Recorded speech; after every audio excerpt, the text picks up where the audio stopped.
সকল অতিথিকে এবং উপস্থিত ছাত্রছাত্রী অভিভাবক সবাইকে জানাচ্ছি আমার আন্তরিক অভিনন্দন। আসলে এখানে আসার উদ্দেশ্য হচ্ছে, আপনারা দেখেছেন ডক্টর আতাউর রহমান ভাই যে উদ্বোধন করলেন, ওনার বাড়ি আমার বাড়ি একই এলাকায়, এবং যে প্রধান অতিথি ছিলেন আলী নূর সাহেব, উনিও আমাদের একই এলাকায়, আমরা অত্যন্ত একই সাথে সকলে। তো এই ধরনের অনুষ্ঠান আসলে সত্যিকার অর্থেই প্রশংসিত। আমি দুটি কথা বলবো, সেটা হচ্ছে আমার এক আত্মীয়র বাসায় গেলাম, সে সময় সে অত্যন্ত কান্নাকাটি করে বলল, আমার মেধাবী মেয়েটা ঢাকা ইউনিভার্সিটিতে পড়ে, সে মাদকাসক্ত হয়ে গেছে। তখন বললাম যে কীভাবে সম্ভব হলো? তখন তিনি বললেন, তার যাদের সাথে চলাফেরা করে সেই লোকগুলো বড় লোক ছিল, ভালো ছিল না, এই কারণে সেটা হয়েছে। তো শেষ পর্যন্ত তার পরিণত হয়েছে মৃত্যু। তাহলে এর আগেও যারা বক্তব্য দিয়েছেন তারা অত্যন্ত ভালো ভালো কথাগুলো বলেছেন।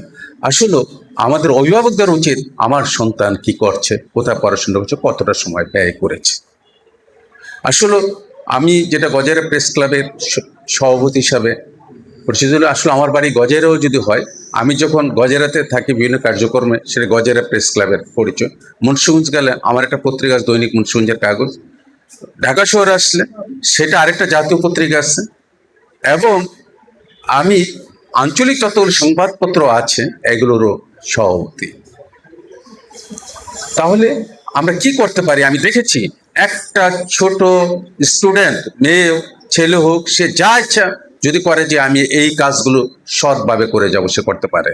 আমরা মাদক নিয়ে কথা বলি, আমি একাধিকবার সেমিনার করেছি ইঞ্জিনিয়ারিং ইনস্টিটিউশনে, সেখানে স্বরাষ্ট্রমন্ত্রী ছিলেন, সেখানে ছিলেন এই যে ডক্টর মোশাররফ হোসেন সহ, মাদকের মহাপরিচালক সহ বিভিন্ন ভ্যারাইটিস লোক নিয়ে করেছি।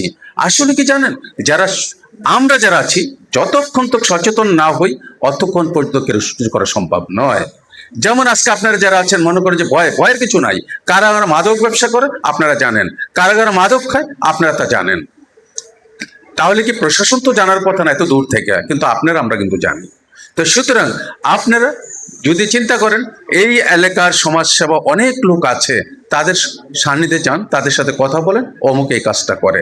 তাহলে এইটা যদি সচেতন, আপনারা যদি নিজেরা সচেতন হন, তো অবশ্যই সেটা মাদক মুক্ত করা সম্ভব।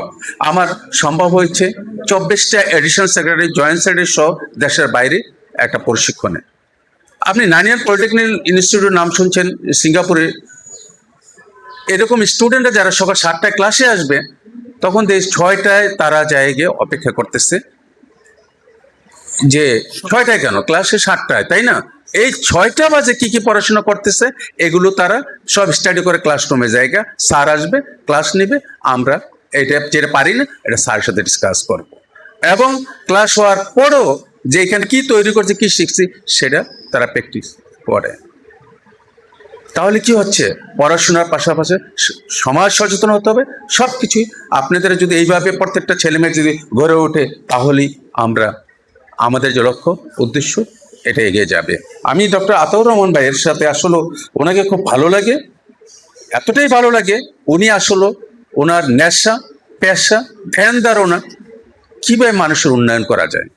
আমি আতাউর ভাইকে অনুরোধ করব, আপনার এই সেমিনার, এই অনুষ্ঠান 64 জেলায় সম্প্রসার করার জন্য যা কিছু লাগে আমি করব ইনশাল্লাহ। আপনি 64 জেলার ভিতরে 64টা সেমিনার করবেন, সে আয়োজন আমি করব। আপনি রেনেসার ফাউন্ডেশন পক্ষ থেকে যেভাবে উদ্যোগ নিয়ে বিভিন্ন জায়গাগুলোতে এগিয়ে যাচ্ছেন, আমি আশা করব সেভাবেই অব্যাহতভাবে এগিয়ে যাবেন। এই আশা রেখেই সবাইকে ধন্যবাদ জানিয়ে আমি আর বক্তব্য শেষ করছি। ধন্যবাদ সবাইকে।